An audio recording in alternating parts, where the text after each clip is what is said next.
to talk about few words. I think I'm audible, right? Yeah, okay. ఇంతకుముందు Venkataramana sir వచ్చారు, కొన్ని విషయాలు చెప్పారు, మంచి విషయాలు. నాయక్ సార్ వచ్చారు, కొద్దిగా ఇన్ఫర్మేషన్ గ్యాదర్ చేశారు, తనకు తెలిసిన ఇన్ఫర్మేషన్ చెప్పారు. But anyhow topic is we are suppose to talk about Bhagavad Gita and IKS మీద పబ్లిష్ అయిన రీసెర్చ్ పేపర్ గురించి we are suppose to have a discussion, right? Okay, anyhow ఈ విషయాలన్నీ కొంచెం పక్కన పెట్టాలి. ఇవన్నీ పక్కన పెట్టి I have a simple question to all you people, because మీరు అందరూ చాలా విషయాలు వినుంటారు. ఏదో జోకులు వేసుకుంటూ చెప్తుంటారు, రామాయణ 3 ముక్కల్లో చెప్పాలి. Can anyone రామాయణ 3 ముక్కల్లో చెప్పాలి? Yeah please, what is that? Just speak out. కట్టె కొట్టె తెచ్చే అంటే రామాయణంలో వారధి కట్టినాడు, రావణాసురుడిని కొట్టినాడు, సీతను తెచ్చినాడు. 3 ముక్కల్లో రామాయణం కాన్సెప్ట్, రైట్? దీనికి చెప్పిందా?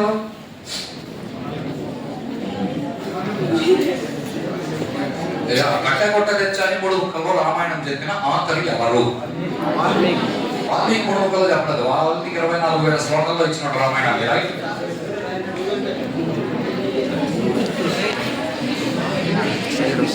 ప్లీజ్, ఇప్పుడు మీరు డిస్కషన్ చేసే అవసరం లేదు. మీరు డిస్కషన్ చేయాలంటే నాతో డిస్కస్ చేయండి. దీన్ని ఎవరో 3 ముక్కల్లో చెప్పలేదు, ఎవడో తెలివైనవాడు చెప్పినాడండి, రైట్?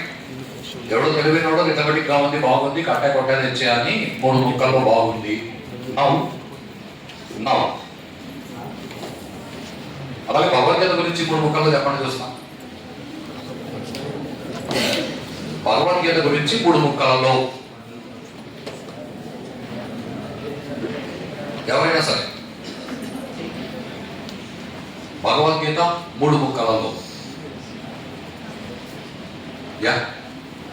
720 శ్లోకాలు అని వ్యాస భగవానుడు రాసినాడు 5,000 సంవత్సరాల ముందు.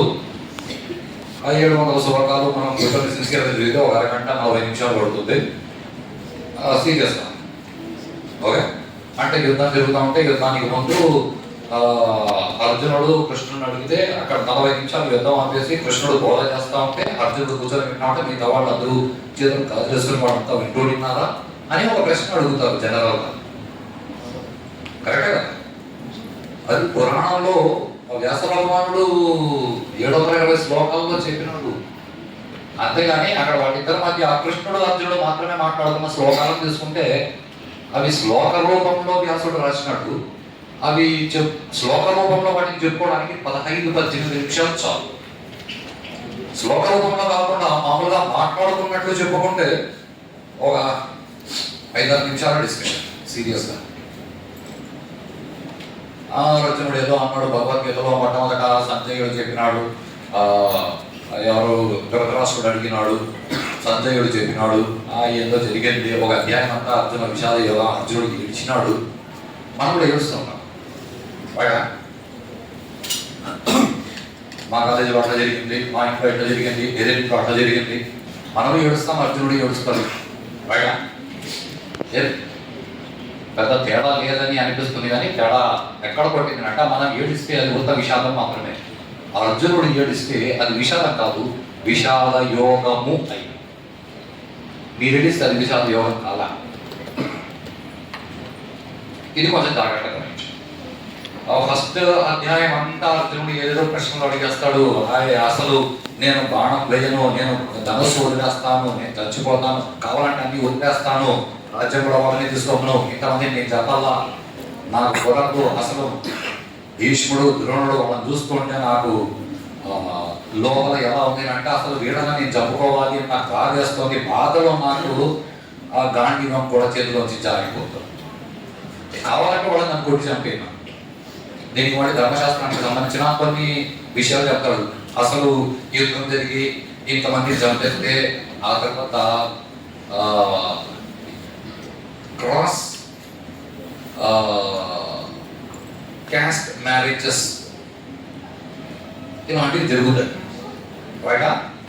ఇలాంటివి జరిగితే పితృదేవతలకి తర్పణాలు వదిలేవాడు ఉంటారు, నాశనం అయిపోతుంది అన్ని అర్జునుడు చాలా సూక్ష్మాలన్నీ మాట్లాడి కృష్ణుడితో చెప్తే, ఇప్పుడు భగవద్గీత 3 ముక్కల్లో ప్రపంచంలో ఎవరు చెప్పారండి? ఎందుకంటే భగవద్గీత 3 ముక్కల్లో చెప్పగలిగిన వాడు కృష్ణుడు అంతా ప్రజ్ఞ కలిగిన వాడు. ఈ పదాన్ని కొంచెం జాగ్రత్తగా వినండి. ఎందుకంటే 3 ముక్కల్లో కృష్ణుడే చెప్పినాడు. కృష్ణుడు మాట్లాడటం మొదలు పెట్టిన వెంటనే మొట్టమొదటి మాట్లాడిన మాట అసలు అర్జున కస్మలం ఇలాంటి మళ్ళీ నాకు నీ బుర్రలోకి ఎలా చేరి నువ్వు ఇప్పటి వరకు చెప్పిన మాటలన్నీ 3 ముక్కల్లో కృష్ణుడు ఖండించినాడు. అనార్య దుస్తమ స్వర్గ్యమ కీర్తికరం, అనార్య దుస్తమ స్వర్గ్యమ కీర్తికరం అని 3 పదాలు చెప్పినాడు. నిజం చెప్పాలంటే ఇది భగవద్గీత అయిపోయింది. ఎందుకంటే భగవద్గీత చెప్తూ ఉన్నప్పుడు భగవద్గీత మధ్యలోనే ఒక స్టేట్మెంట్ ఉంది, తను ఎలా అనుకుంటే నీకు అలా అనిపిస్తుంది. మనకి రాజస్థాన్ మేవాడ్ రాణి ఒక ఆవిడ ఉండేవాడు, రాణి అహల్యబాయి. ఆవిడని భగవద్గీత నేర్చుకునేందుకు వెళ్ళు మా వాడు నాన్నగారు ఆవిడ అడిగింది గురువు గారిని, అయ్యా భగవద్గీత నేర్చుకోవాలి. గురువు గారు రామ్మా ఇక వెళ్ళింది. అక్కడ కూర్చున్న వెంటనే భగవద్గీత పడిన శ్లోకం ఆయన మొదలు పెట్టాడు. ధర్మ క్షేత్రే కురుక్షేత్రే. ఆ తర్వాత నెక్స్ట్ భాగం ఇంకొకటి మామ కాస్త పాండవ ధృతరాష్ట్రుడు మా వాళ్ళు పాండవులు పడవలు కరెక్ట్గా వినండి. మా వాళ్ళు అంటే కౌరవులు పాండవులు ఏం చేసినారు అడగ, మా వాళ్ళు పాండవులు ఏం చేసినారు. ఈ 2వ లైన్ కూడా ఆవిడ వినలా. ధర్మ క్షేత్రే కురుక్షేత్రే అన్న వెంటనే ఆవిడ తప్పని కొట్టేసి, ఆ గురువు గారు నాకు అర్థమైంది, నమస్తే నాకు భగవద్గీత పూర్తిగా అర్థమైపోయింది ఆవిడ చెప్పింది. చాలా జాగ్రత్తగా వినండి. మీరు పట్టుకోవాలనుకుంటే ఎవరైనా ఏదైనా పట్టుకోవచ్చు. ఆవిడని పిలిచి మళ్ళీ అడిగినాడు గురువు గారు, ఏమర్థమైందమ్మా? నేను చెప్పినారు కదా భగవద్గీత మొత్తం అర్థమైంది, నీకేమర్థమైందంటే మీరు చెప్పినారు ధర్మ క్షేత్రే కురుక్షేత్రే క్షేత్రే క్షేత్రే ధర్మం కురు. నువ్వు ఏ భూమిలో అయినా ఉండు, ఆ భూమిలో నువ్వు ఏ ధర్మం పాటించాలో దాన్ని పాటించు. అంతే, భగవద్గీత నాకు అర్థమైపోయింది అని ఆవిడ లేచి వెళ్ళిపోయి. అలాగే అర్జునుడికి 3 పదాలు చెప్పాడు కృష్ణుడు. ఎందుకంటే భగవద్గీత 3 పదాలు ప్రపంచంలో ఎవరు చెప్పారంటే దాన్ని చెప్పాలి అంటే మళ్ళీ దాన్ని విడమర్చి ఇంత చెప్పాల్సి ఉంటుంది. ఆయన చెప్పిన 3 పదాలు అనార్య దుష్టం, అస్వర్గ్యం, అకీర్తికరం. ఇప్పుడు ఈ 3 పదాలకి మనం కరెక్ట్గా అర్థం చేసుకుంటే చాలా మన బతుకులు తెల్లారిపోతాయి. నిజమమ్మా, నిజం. మిమ్మల్ని చిన్న ప్రశ్నలు అడుగుతాను, మీరు చాలా బాగా ఈజీగా సమాధానం చెప్పగలిగే ప్రశ్నలు అడుగుతాను, మీకు రోజు అనుభవానికి వచ్చే ప్రశ్నలు అడుగుతాను. రైటా? నాకు తెలిసి మిమ్మల్ని క్లాస్లో మ్యాథ్స్ సార్ కొడతారంట. కొడతారా కొడతారా కొట్టరా? మీకు రారా? అంటే రాజేశ్వరి మేడం కొడతారా? వెంకటరమణ సార్ కొడతారా? మీరు ఎప్పుడైనా మా క్లాస్కి వస్తే నేను ఒకసారి కొడతాను. ఓకే, నా ఈ పదాన్ని కొంచెం జాగ్రత్తగా గమనించండి. ఒకసారి రానమ్మాయి అవునమ్మా ప్లీజ్. ఇది కొంచెం జాగ్రత్తగా వినండి, చాలా జాగ్రత్తగా గమనించండి ఈ విషయాన్ని. బయట ఇప్పుడు నేనేం చేశాను? ఎవరిని కొట్టానమ్మా? ఈ అమ్మాయి చెప్పిన మాట నన్ను కొట్టాను సార్. ఇది చాలా జాగ్రత్తగా వినండి. Concept okay? కూర్చోండి. నేను ఆ అమ్మాయిని కొట్టాను కాకపోతే మిమ్మల్ని కొట్టా కూడా మీకు అనిపించేది ఇదే, నన్ను కొట్టారు. కాన్సెప్ట్ రైటా? ఎవరికైనా డౌట్ ఉందా? దీనిలో డౌట్ లేదు కదా? ఇది మొదటి విషయం, బాగా గుర్తుపెట్టుకో. 2వ విషయం, ఏదో ఒక అబ్బాయి ప్లీజ్, 2వ ఎవరో ప్లీజ్. ఈ అబ్బాయి ఏదో కాలేజ్లో పని చేశాడు అనుకుందాం, ఏదో ఒక తప్పు పని చేశాడని అనుకుందాం ఫర్ ఎగ్జాంపుల్. కాస్త జాగ్రత్తగా గమనించండి. మీ అమ్మ నాన్న నీకు ఇదేనా నేర్పించింది, నీకు బుద్ధి లేదా, మీ అమ్మ నాన్న బుద్ధి లేదా అని నేను తిట్టాను. నీకు చాలా హ్యాపీగా అనిపించిందా? ఓకే, ఏమనిపించింది? బాధగా అనిపించింది. ఇది చాలా జాగ్రత్తగా వినండి ప్లీజ్, ఇది చాలా ఇంపార్టెంట్. బాధగా అనిపించింది ఎవరికి? ఓ, నాకే బాధగా అనిపించింది. కాన్సెప్ట్ రైటా? ఒకసారి ఆ బాధని చూపించగలవా? బాధ వేసింది అన్నావు కదా, చూపించు. నా దగ్గర పెన్ ఉంది, నేను చూపిస్తాను. మీకు బాధ వేస్తే ప్లీజ్ బాధని చూపించు. బాధని చూపించగలవు. మీరు కళ్ళలో నీళ్లు చూపించవచ్చు, ఏడుపు చూపించవచ్చు. నీ మనసులో వేసిన బాధని నువ్వు చూపించగలవా? లేదు కదా. ప్లీజ్. అంటే ఇక్కడ ఒకటి, కొట్టినప్పుడు నన్ను కొట్టినారు. రైటా? ఇది కాస్త జాగ్రత్తగా వినండి. నన్ను కొట్టినారు అంటే ఇది నేను నన్ను కొట్టినారు. Concept right? ఇది నేను నన్ను కొట్టినారు. ఇప్పుడు మీ ముందే ఒకరిని కొట్టలేదు, ఏదో మీ అమ్మ నాన్నకు బుద్ధుందా అన్న ఒక్క మాటతో బాధేసింది. పదాలు జాగ్రత్తగా వినండి. బాగా ఓకే, బాధ వేస్తుంది, కొన్ని విషయాల్లో సంతోషం వేస్తుంది. భలే ఆన్సర్లు చెప్పినా, వెరీ గుడ్, ఇదిగో ఈ పెన్ తీసుకో గిఫ్ట్ అంటే సంతోషం వేసింది. ఎవరికి? నాకు అని మీకు ఏదైతే అనిపించిందో పదాలు జాగ్రత్తగా విను. అది ఇది కాదు కదా. బాధ ఎక్కడేసింది? లోపలేసింది. మనసు ఎక్కడ ఉంది చూపించు. ఇది అగైన్ బిగ్ క్వశ్చన్. మీరు చూడలేరు కాబట్టి మనసు బుద్ధి అని పక్కన పెట్టండి. నాకు బాధ వేసింది, ఇది కరెక్ట్ కదా. Concept okay. ఇప్పుడు ఇది నేను కాదు అని ఎందుకు లేదు, కానీ బాధ వేసింది నాకు. అది లోపల నేను అని నాకు ఏదైతే అనిపిస్తుందో దానికి బాధ వేసింది.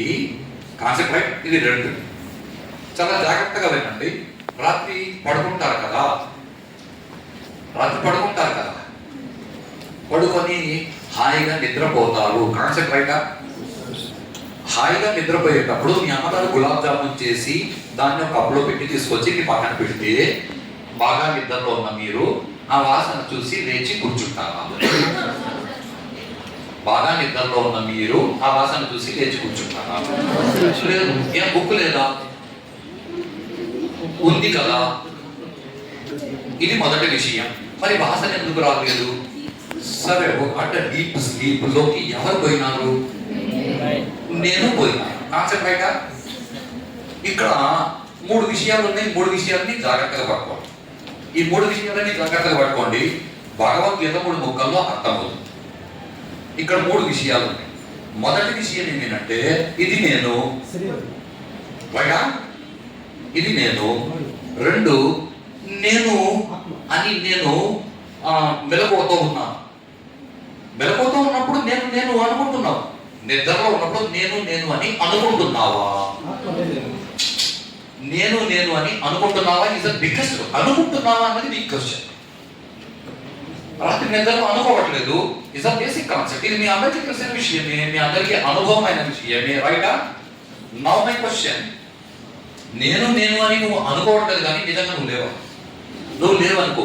పొద్దున్న నిద్రలు లేచి భుజాన్ని వేసుకుని రామ్ సత్య హై నలుగురు మోసుకోకపోతాం. కరెక్టా కాదా? కరెక్టా కాదు?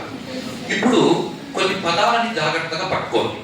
అంటే హాయిగా నిద్రలో ఉన్నప్పుడు కూడా నువ్వు ఉన్నావు. ఇది మొదటి విషయం. ఉన్నావు కాబట్టి లేస్తున్నావు. అవునా కాదా? ఉన్నావు కాబట్టి లేస్తున్నావు. అది ఒకటి. లేస్తున్నావు అంటే ఉన్నావు కాబట్టి లేస్తున్నావు అంటే అర్థమేది? అంటే నీ మనసు కదిలింది. నీ మనసులో ఫస్ట్ ఏం వచ్చిందంటే నేను అనిపించింది. అవిగడినెస్ నేను అని అంటే తెలుగులో అనిపించవచ్చు, ఇంగ్లీష్లో కూడా అనిపించవచ్చు, హిందీలో కూడా అనిపించవచ్చు. ఏమనిపించినా నేను అనే ఫీల్ ఏదైతే ఉందో ఆ ఫీల్ మీలో మొదట కదిలింది. అంటే అంతవరకు ఏమైంది? కదలలేదు. ఇది బాగా గుర్తుపెట్టు. ఆ లోపల కదలిక మొదలైతే అది నేను అనే కదలిక మొదట మొదలవుతుంది. ఆ తర్వాత మిగతా చాలా విషయాలు వస్తాయి. చాలా విషయాలను పక్కకు పెడదాం. ఇది రెండో విషయం. ఒకటి నేను, రెండు కదిలిన నేను. ఈ రెండింటి మధ్య కొంచెం తేడా. నేను అంటే ఏదో అలలు లేకుండా ఉన్న చెరువు లాంటిది. కదలిక అదే కదిలిన నేను అంటే అలలు ఉన్న చెరువు లాంటిది. ఈ తేడా అర్థమైనా? No confusion. ఈ కదిలిన నేను ఏం చేస్తున్నా అంటే ఈ శరీరంలో దూరిదంతా నేనే అని అనుకుంటుంది. రైట్. దీన్ని మన వాళ్ళు 3 మాటలు చెప్పినారు.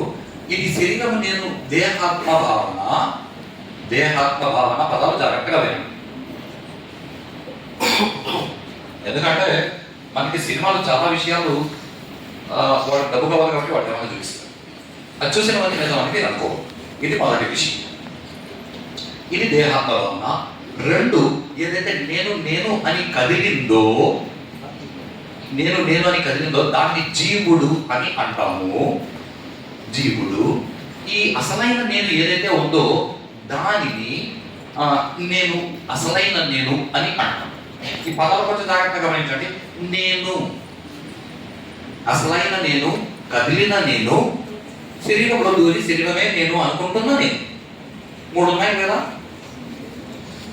3 కనిపిస్తున్నాయి కదా, మీకు తెలుస్తున్నాయి. ఇవన్నీ అనుభవాలే కదా, ఇవన్నీ మీకు అనుభవమైన విషయాలే. ఇవన్నీ నేనే కొత్త విషయాలు చెప్పట్లేదు.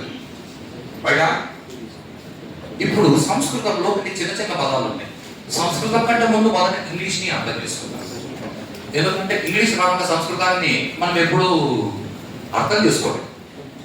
ఓకే, ఇంగ్లీష్లో మనకి తెలుగులో పదం ఉంది, సృష్టి, స్థితి, లయ. సృష్టి అంటే ఇంగ్లీష్లో ఏదో క్రియేషన్ అంటారు. ఓకే, స్థితి అంటే ఏదో బ్యాలెన్స్ అని అంటారు. మన త్రిమూర్తులు బ్రహ్మ, విష్ణు, మహేశ్వరుడు. ఆయన సినిమాలో చాలా మంది చెప్పేసారు, మీకు అందరికీ తెలుసు. 3వది లయ. లయ అంటే ఇంగ్లీష్ పేరు అంటారు. Please don't say destroy. Destroy అంటే నాశనము. డెస్ట్రాయ్ అంటే నాశనము. అంటే క్రియేటర్, గాడ్ అంటే జనరేటర్, డెస్ట్రాయర్ కాదనన్నా. అదంతా నాన్ ఇండియన్ నాలెడ్జ్ సిస్టమ్. అది మన పదాలు కాదు, అక్కడ అలాంటి పదాలు లేవు. ఇంగ్లీష్లో లయము, ప్రళయము అనే దానికి పదాలే లేవు. మీనింగ్లు లేవు కాదు, పదాలే లేవు. కాన్సెప్ట్. ఓకే, ఇది మొదటి విషయం. 2వ విషయం, గుడికి వెళ్ళినాం అనుకో, బయట ఒక పిచ్చగా కూర్చోన్నాడు, వాడికి ప్లేట్లో ₹1 వేసావనుకో, ₹1 వేస్తే నీకేమొస్తుంది? పుణ్యం వస్తుంది. Very good. ఇప్పుడు వాడు పాపం గుడ్డోడు అనుకో, వాడి ప్లేట్లో ఎవడో ఆ ముందు వచ్చిన ఒకసారి లాంటి వాళ్ళు ఒక ₹100 నోట్ వేసారు అనుకో, పాపం వాడు ₹100 వేసాను. ఆ బ్యాంక్ నేను వస్తున్నా, నాకు 100 నోట్ కనిపించింది, నేను ₹1 టైం చేసి 100 నోట్ ఎక్కువ తీసినాను. వినిపింది కదా సౌండ్, అప్పుడు నాకేమొస్తుంది? పాపం. రైట్. ఇప్పుడు చాలా జాగ్రత్తగా చెప్పండి. ఇప్పుడు నేను చెప్పిన తెలుగులో స్టేట్మెంట్స్ ని ఇంగ్లీష్ లో చెప్తే, if I steal something I get sick. కరెక్టా కదా? పాపం వచ్చింది, సిన్ వచ్చింది. మరి నేను ₹1 దానం చేస్తే నాకేమొస్తుంది? పుణ్యం వస్తుంది. ఇంగ్లీష్ లో చెప్పు. ఏనన్నా? ఇంగ్లీష్ లో పుణ్యం అన్న పదానికి, పుణ్యం అన్న కాన్సెప్ట్ కి అలాంటి పదమే లేదు. ఇది కొంచెం జాగ్రత్తగా అర్థం చేసుకోవడానికి ట్రై చేయండి. అంటే వాళ్ళకి ఆ కాన్సెప్ట్ లేదు కాబట్టి ఆ పదం లేదు. మనకి తెలుగులో ఒక పదం గొడ్రాలు అంటారు. గొడ్రాలు, దీనికి సంస్కృతంలో చెప్తే వంద్య అని అంటారు. ఆ స్త్రీ వంద్య అంటే అర్థం ఏంటంటే అగ్ని సాక్షిగా పెరడైన భర్తతో పిల్లల్ని కనలేని స్త్రీని వంద్య అంటారు. ఇప్పుడు వంద్య అనడానికి ఇంగ్లీష్ లో మనకి పదాలు లేవు. ఎందుకంటే అక్కడ పెళ్ళైన భర్తతో పిల్లల్ని కనాలని వాళ్ళకేం రూల్స్ లేవు, వాళ్ళ కల్చర్ లో ఇలాంటి కాన్సెప్ట్ లేదు కాబట్టి వాళ్ళకి అలాంటి పదాలు లేవు. మన కల్చర్ వేరు, వాళ్ళ కల్చర్ వేరు. ఇప్పుడు ఈ విషయాలని మీరు కొద్దిగా అర్థం చేసుకుంటే మన భాషలో ఉన్న పదాలు మనం వాటిని అర్థం చేసుకోవాల్సిన పద్ధతి, దాన్ని మనకు అర్థం కానికుండా మిగతా వాళ్ళు ఎలాంటి పదాలు దూర్చాలి, ఇది చాలా ఇంపార్టెంట్. ఓకే, ఇప్పుడు దీనిలో నేను అని మనం తెలుగులో ఏదైతే అంటున్నామో దీనికి ఇంగ్లీష్ లో చెప్తే ఐ అని అంటారు. ఓకే, లేదా సెల్ఫ్ అని అంటారు. ఓకే, మరి దీనికి సంస్కృతంలో ఏమంటారు?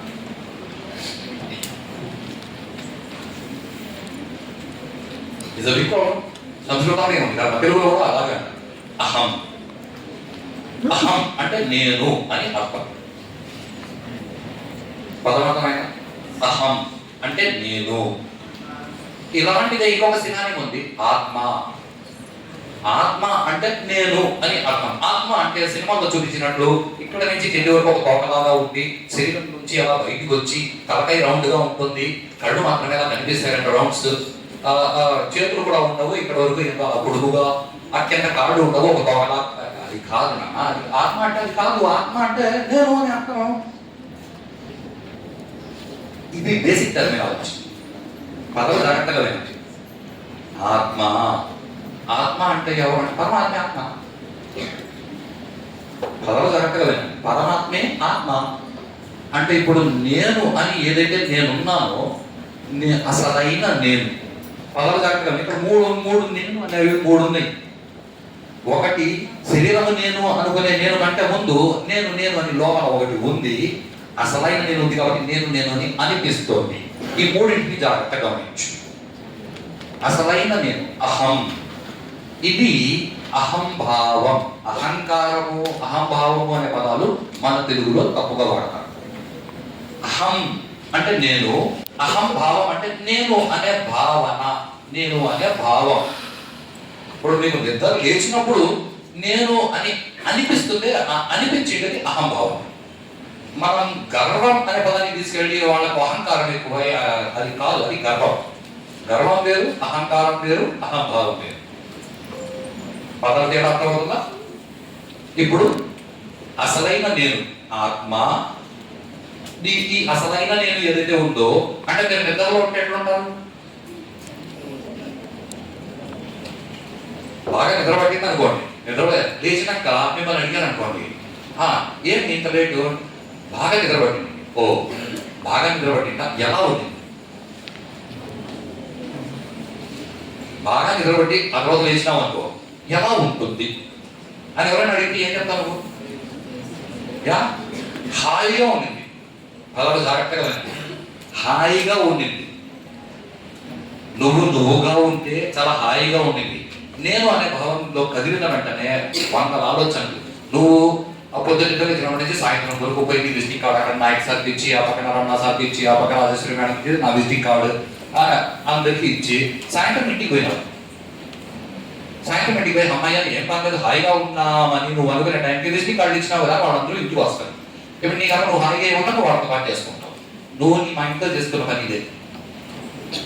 నువ్వు రోజంతా ఆ అమ్మాయికి ఈ అబ్బాయికి వాడిని ఒక మాటని, వీడిని ఒక మాటని, వాడిని ఒక మాటని అందరినీ కిలికిన తర్వాత సాయంత్రం లోపల వాళ్ళు నీ బుర్రని కిలికి సాయంత్రం ఇంట్లో ప్రశాంతంగా నువ్వుగా ఉండాల్సినప్పుడు ఉండకుండా నువ్వు వాళ్ళందరి గురించి ఆలోచిస్తుంటావు. నువ్వు నేను అనే భావన నీలో ఏదైతే ఉందో ఆ నువ్వు బయట. ఇప్పుడు శరీరం నేను అనుకోవడం ఓకే, శరీరం ఎలాగో నువ్వు పుట్టినావు కదా కాబట్టి శరీరాన్ని వాడుకోవాలి కాబట్టి దీనికి తిండి పెడతావు, దీనికోసం మంచి బట్టలు వాడతావు, దీనికి మేకప్ వేస్తావు, దీనికోసం ఒక కారు వాడతావు. అంటే నేనని మీరు ఏదైతే అనుకుంటున్నారో అక్కడ 3 ఉన్నాయి. ఈ మూడింటిని జాగ్రత్తగా గమనించు. ఈ శరీరం దీన్ని పక్కకు పెట్టు. ఇది ఎలాగో కట్ట కనిపిస్తుంటే దీనికి మధ్య తేడా మీకు కొంచెం ఐడియా అవుతుంది. బాధ నాకు అనిపించింది, కనిపించలేదు. నొప్పి నాకు అనిపించింది, కనిపిస్తుంది శరీరానికి తగ్గి. ఈ 2 తేడాలు గమనించినాక రాత్రి నిద్రపోయినప్పుడు ఏమవుతుందంటే మనకి అదొక సామెత ఉంది, ఆ తామరాకు మీద నీటి బొట్టు లాంటి జీవితం అని. తామరాకు మీద నీటి బొట్టు వేసినావు అనుకో, నీటి బొట్టులా కనిపిస్తూ ఉంటుంది. ఎప్పుడైనా శారీరకంగా పడిపోతుంది. ఈ పదాలు జాగ్రత్తగా కింద ఎక్కడ పడిపోతుంది? నేల మీద పడిపోతుంది. తామర చెట్టు నీళ్ళలో ఉంటే ఆ నీటి బొట్టు ఎక్కడ పడుతుందంటే నీళ్ళలో పడుతుంది. కాన్సెప్ట్ రైటా? అలా ఈ అహంభావం నేను అనేది కదిలిందో అది ఎక్కడ పడుతుందంటే అసలైన నేనులోకి పడిపోతుంది. అసలైన నేనులోకి పడిపోతుంది. ఇది చాలా జాగ్రత్తగా గమనించాను.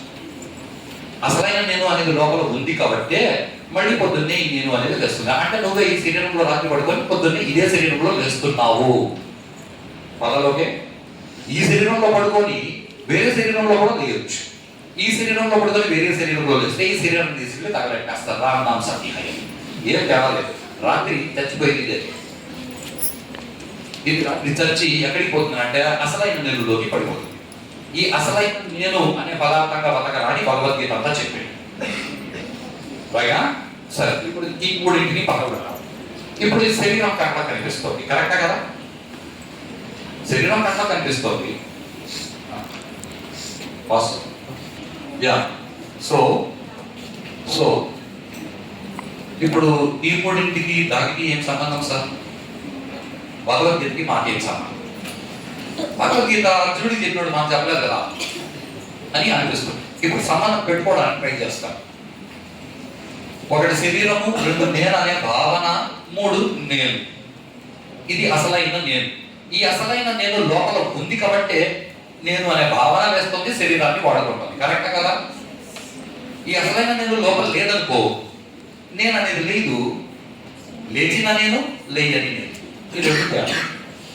ఇది లేస్తే శరీరాన్ని వాడుకుంటుంది, ఇది లేదనుకోండి అప్పుడు శరీరం కూడా ఉండదు. కరెక్టే కదా? ఇది డెడ్ బాడీ జల పదార్థము అని అంటారు. రైటా? ఇప్పుడు ఈ అసలైన నేను వల్ల ఈ పనులు జరుగుతున్నాయి. అసలైన నేను లేదు అంటే ఇది ఏది ఉండవు. ఇది ఫస్ట్ కాన్సెప్ట్.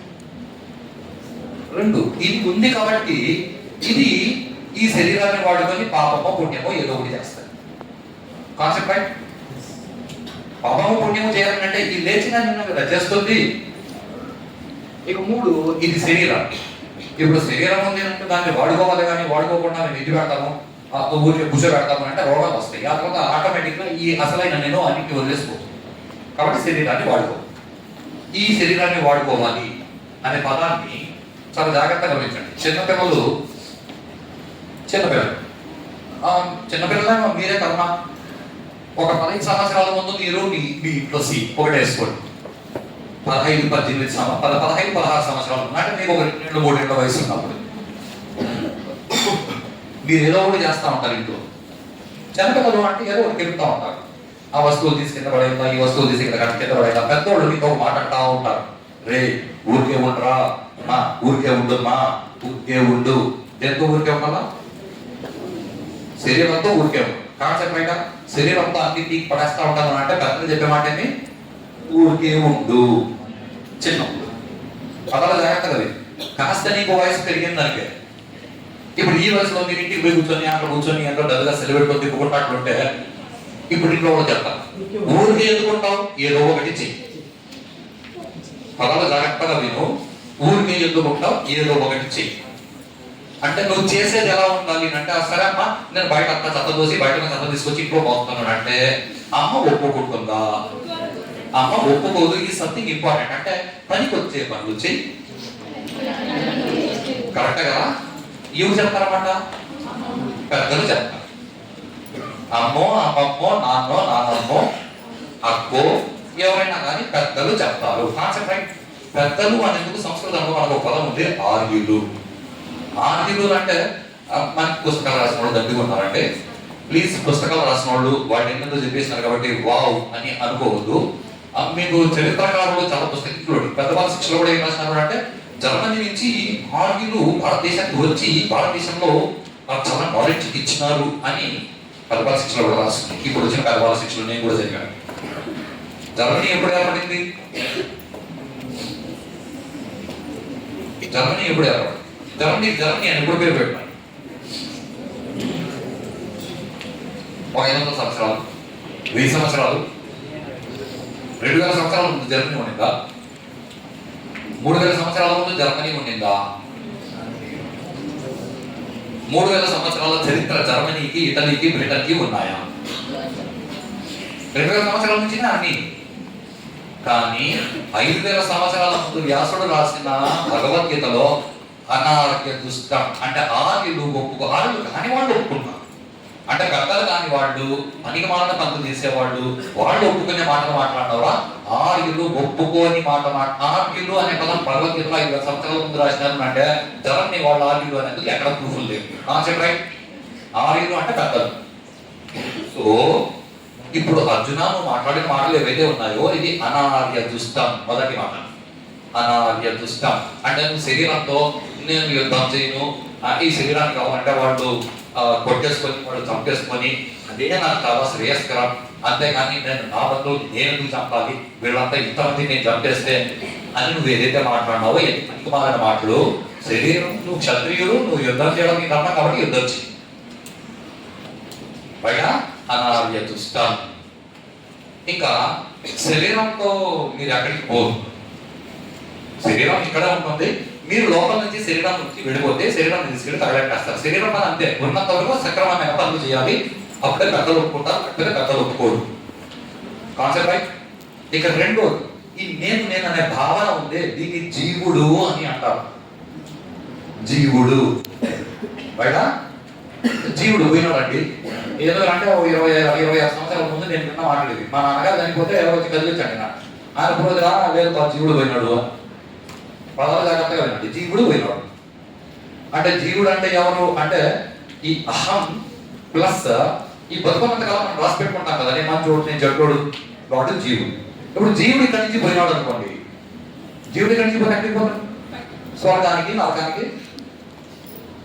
కాన్సెప్ట్ బయట అంటే నేను చూడేస్తానంటే ఓకే, సైంటిఫిక్ ప్రూఫ్ కావాలి అంటే నేను మళ్ళీ ఒక మాట చెప్తాను. కావాలంటే ఒకసారి శరీరం వదిలేసి పో, స్వర్గము నరకము కనిపిస్తుంది, అనుభవించవచ్చు ప్లీజ్. ఎవడో పిచ్చోడు అక్కడెక్కడో బయట దేశంలో you will be going to heaven అంటే మాత్రం చప్పట్లు కొట్టేసి వా ఇక్కడ అంతే, so I will be going to heaven అని నేను నమ్మడం లేదా? ఒకసారి శరీరం వదిలేసి పో. Option A. ఆప్షన్ బి, కూర్చో యోగ సాధన చేసి నువ్వు స్వర్గానికి పోవచ్చు. ఇక్కడ పోయిన కూడా దండికుంటాం, కనీసం వాడు చెప్తే ఉంటాం. ఓకే, వేరే కాలేదు అని మీరు లేనివన్నీ చెప్తారు. మీ దేశంలో చెట్లు పొట్లు పూజిస్తారు. ఎస్, మేము చెట్లు పొట్లు పూజిస్తాం. బ్లంట్ ఆన్సర్, చెట్లు పొట్లు పూజిస్తాం మేము. ఎందుకంటే మేము బతకడానికి కావాల్సింది ఏది ఇస్తే అది మా దేవుడు. చెట్టు మాకు పండిస్తుంది, ఆకలిస్తుంది బయట. మాకు భారతదేశంలో బతకడానికి శరీరానికి కావాల్సిన సుఖాలు కల్పించుకోవడానికి కూడా చెట్టు పనికి వస్తాయి. చెట్ల వల్ల మనకి ఉపయోగాలు ఉన్నాయి కాబట్టి చెట్టు దేవుడు కాబట్టి చెట్టు ప్రదక్షిణ చేస్తాం, చెట్టు బొట్లు పెడతాం, చెట్టు దేవుడు అని మేము డిసైడ్ అయిపోయాం. ప్రపంచం ఎవరు బాధపడలేదు. దేవుడు అంటే కనిపించే వస్తువు కాదు. దేవుడు చూస్తున్నామంటే నొప్పేసింది, బాధేసింది, బాధ చూపి నేను దేవుడు చూపిస్తాను. నిజంగా దేవుడిని చూడాలన్నా సూర్యుడు మా దేవుడు, బలంగా గాలించుకో, గాలి దేవుడు పిలుచుకుంటాను కాబట్టి బతుకున్నావు. వీళ్ళన్నా దేవతలు వాళ్ళు కన్నా కనిపించే రకాలు కాదు, కావాలనుకుంటే కనిపిస్తారు కూడా అని ఆలోచించేంత దమ్ము ధైర్యం మీకు ఉండాలి. మీరు సినిమా చూసి చప్పట్లు కొట్టేసి ఆ సినిమాలో మనకి భారత రామాయణం రాదు. ఎందుకంటే ఐ థింక్ జీన్స్ ఎవరైనా వేసుకొచ్చారా boys? Any boys in the class with jeans? Jeans is not allowed in the college. తెలుసా తెలీదా? తెలుసు కదా, జీన్స్ వేసుకొస్తే కిందనే పీడీ సార్ ఆపేసి బయటకు పంపించేస్తారు కదా. ఎందుకంటే జీన్స్ వేసుకుంటే నష్టమేమి? ఈ కాలేజీలో రూల్. బయట ఇంకొక కాలేజీలో జీన్స్ వేసుకొని పోతారు, చిరిగిపోయిన జీన్స్ కూడా వేసుకొని పోతారు నాన్న. దానికి మళ్ళీ బెచ్చగాళ్ళ జీన్స్ అని పేరు పెట్టి మళ్ళీ వేసుకొని పోతారు. ఆ కాలేజీలో వాళ్ళు అబ్జెక్ట్ చేయరు. Concept beggar jeans. పదాలు జాగ్రత్తగా వినండి, పదాలు జాగ్రత్తగా వినండి. ఈ కాలేజీకి ఈ కాలేజీ రూల్స్ ఉన్నాయి, ఆ కాలేజీకి ఆ కాలేజీ రూల్స్ ఉన్నాయి, ద్రోణుడి కాలేజీకి ద్రోణుడి కాలేజీ రూల్స్ ఉన్నాయి.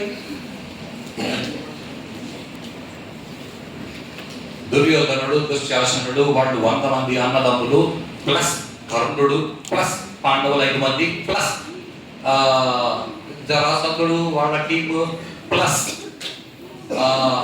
పదాలు జాగ్రత్తగా ద్రుపద మహారాజు కుమారుడు దృష్టద్యుమ్నుడు ద్రోణుని చంపడానికే పుట్టినవాడు కూడా ద్రోణాచార్యుల దగ్గర శిష్యరికం చేసినాడు.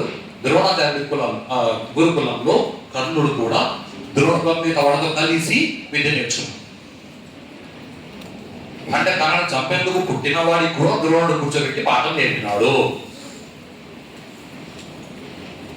ఎక్కడ వీడికి ఎందుకంటే వాళ్ళ బిజినెస్ ఆర్గనైజేషన్ ఒప్పుకోలేదు. కౌరవుల సభ దానికి కొన్ని రూల్స్ రెగ్యులేషన్స్ పెట్టింది గురుకులానికి. ఆ రూల్స్ రెగ్యులేషన్స్ వాళ్ళు ఫాలో అయినారు. ఏకలవ్యుడి వీళ్ళు అడిగేసినారా? ఏకలవ్యుడు ఎవరో తెలుసానన్నా మీకు? ఏకలవ్యుడు ఎవరో తెలుసా? ఏకలవ్యుడు ఎవరో తెలియదు కాబట్టి పాపం ఏకలవ్యుడు అని మీరు అంటారు. పాపం అది కరెక్టే ఒక రకం. ఎందుకంటే పాపం చేస్తున్నవాడు ఏకలవ్యుడు. ఏకలవ్యుడు శ్రీకృష్ణ భగవానుడికి మేనలుడు. వాళ్ళ మేనత్త కొడుకు, మేనలుడు కాదు బావగారు, వాళ్ళ మేనత్త కొడుకు, కృష్ణుడి మేనత్త కొడుకు ఏకలవ్యుడు. బయట జరాసంధుడితో కలిసి కృష్ణుడిని చంపడానికి 16 సార్లు దండయాత్ర చేసినాడు. 16వ సారి ఏకలవ్యుడిని కృష్ణుడు చంపేసినాడు. అంటే సొంత బావమర్దిని కృష్ణుడు చంపేశాడు అంటే వాడి క్యారెక్టర్ లాంటిగా ఆలోచించాడు. ఇది ఫస్ట్ స్టేట్మెంట్.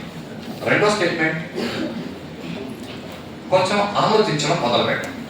ఇప్పుడు ధర్మం పోతున్నారనుకోండి, చెప్పులు లేవనుకోండి, కానీ ఒక ముళ్ళు గుచ్చుకునింది అనుకోండి, మంచి బలమైన ముళ్ళు బాగా నొప్పేస్తుంది. తుమ్మ ముళ్ళు గుచ్చుకుంటే ఇంకా బాగా నొప్పేస్తుంది, రైటా? ఇప్పుడు తుమ్మ ముళ్ళు కాళ్ళ బాగా గుచ్చుకుంటే అప్పుడేం చేయాలా? ఎట్లా? ఇంకొక ముళ్ళు తీసి ఆ ముళ్ళుని బయటికి తీస్తాం. ముళ్ళు అంటే పెరుసు అనుకో ఇప్పుడు మన భాషలో, కరెక్టే కదా? ఇప్పుడు లోపలికి గుచ్చుకున్న ముళ్ళు బయటికి తీసినాక ఆ ముళ్ళు బాగా స్ట్రాంగ్ గా బలంగా కనిపించింది అనుకో, ఓకే బానే ఉంది. ఈ ముళ్ళు ఎంత బలంగా ఉంది అని మనం అంటాం, కానీ ఈ ముళ్ళు ఎంత బలంగా ఉంది కాబట్టి దీన్ని ఎత్తి పెట్టుకుంటామని నువ్వు జైలు ఎత్తి పెట్టుకో. కాన్సెప్ట్ రైటా? ఈ ముళ్ళు ఎంత మంచిదో, కాలిగే గుచ్చుకునేది గొత్తు ముళ్ళు గొత్తు, నువ్వు అంటే గుచ్చుకుంటున్నావు. కర్ణుడు ఒక గొప్ప బలమైన ముళ్ళు, రావణాసురుడు కూడా గొప్ప బలమైన ముళ్ళు అని నేను చెప్పట్లేదు. రావణాసురుడు గొప్ప బలమైన ముళ్ళు అని హనుమంతుడు చెప్పినాడు. అసలు వీడి శరీరంలోంచి ఇలా అడుగు కొడుతుంది, వీడి తపశక్తి ఉంటుంది, వీడికి పరిమాణ బుద్ధి లేకపోతే వీడు ముల్లోకాలకు అధిపతి అయి ఉండాలి, కానీ బుద్ధి బాలేదు కాబట్టి చేస్తాడు. ఇది కూడా ఇంపార్టెంట్. ముళ్ళు గుచ్చుకుంటే ముళ్ళు ఎంత బలంగా ఉందో నువ్వు చూడవు, దాన్ని అర్జెంట్గా పీకి పారేస్తో దూరంగా. కర్ణుడు, రావణాసురుడు, దుర్యోధనుడు. దుర్యోధనుడికి అభిమానవంతుడు కాదు, గర్వం. వాడికి అహంభావం కాదు, గర్వం ఎక్కువ. ఈ తేడాలు మనం భాషలో గమనించాలి. ఇది గమనించలేదు అనుకోండి, మనకి యూట్యూబ్ ఛానల్స్ చాలా మంది వస్తారు. YouTube will never teach you భారతం భాగవతం, రైటా? వ్యాసుడు చెప్పినాడు కర్ణుడు చాలా గొప్ప యోధుడు.